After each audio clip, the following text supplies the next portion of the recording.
اللہ تعالیٰ اپنی بارگاہ میں قبول فرمائے، اللہ اپنی بارگاہ میں قبول فرمائے۔ تو تجارت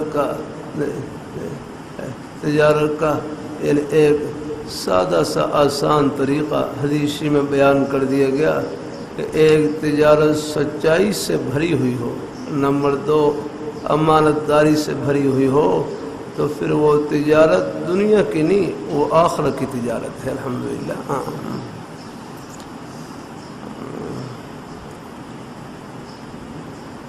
اللہ اپنی بارگاہ میں قبول فرمائے۔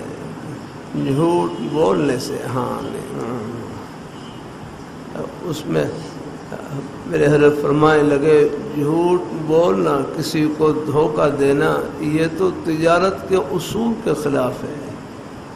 ایک مرتبہ دھوکہ دے دیا اور جب خریدنے والے پر دھوکہ ظاہر ہو گیا تو پھر دوبارہ وہ آپ کی دکان کی طرف وہ رخ نہیں کرے گا آپ۔